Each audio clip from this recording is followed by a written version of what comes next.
Hello, I'm Nicolette Pomba-van-Zyl, editor of ESI Africa magazine, coming to you from the African Utility Week studio. Today I have Rentia from Tonder with me, who is the head of power at Standard Bank. Welcome, Rentia. Hi, Nicolette. Nice to be Rentia, I believe that you had colleagues that went to Nigeria recently, and they came back with some information about what's happening in that country. Can you share that with us? Yeah, we as Standard Bank are quite relevant in all these countries. So we're in 20 different African countries. And what we do is we do engage with our colleagues there quite often. And what we found is that it's quite an interesting market. Although there's a lot of activity and a major need for power, it's still difficult to do some of these transactions and projects. After we've closed Azura, the gas IPP project, we've seen that there's a lot more push towards an IPP structure. However, what we found when we tried to look at more viability in terms of projects, that it is difficult to develop these, and that may be a footprint going forward. But one of the key trends that we are looking at as a bank is the off-grid opportunities that we do see in these type of markets where it's difficult to take sovereign risk from a bank's point of view in some cases. And that would include extending the rural electrification in various countries.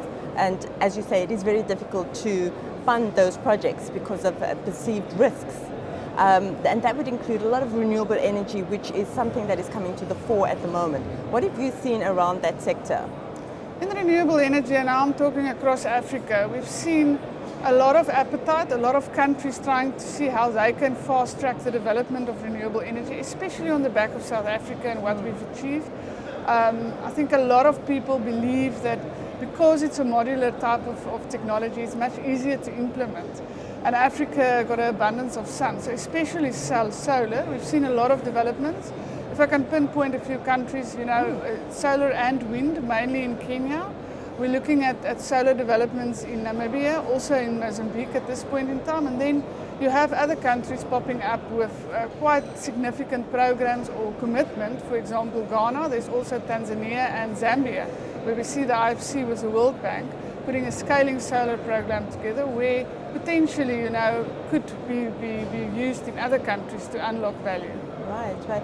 So the funding of these projects, there's been some innovation around how we fund these projects. Can you share a bit with us?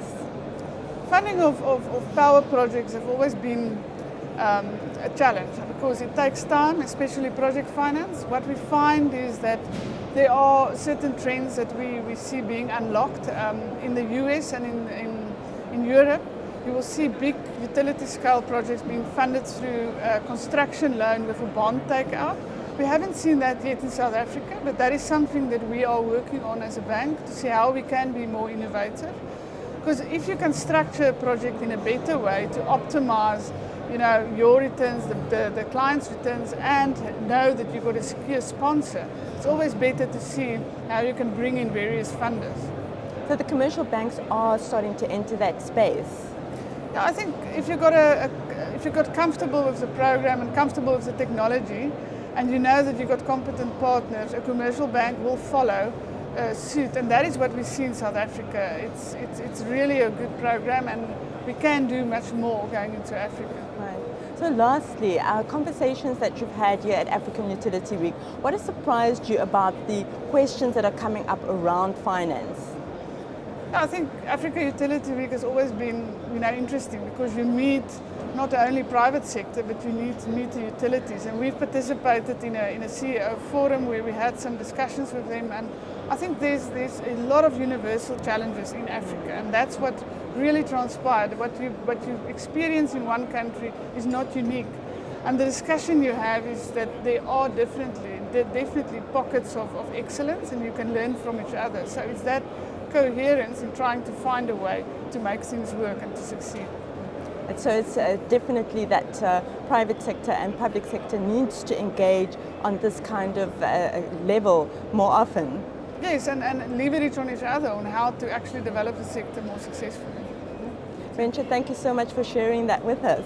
Thank you. Thank you for watching. I'm Nicolette Pomba-van-Zyl, editor of ESI Africa magazine, coming to you from the African Utility Week studio.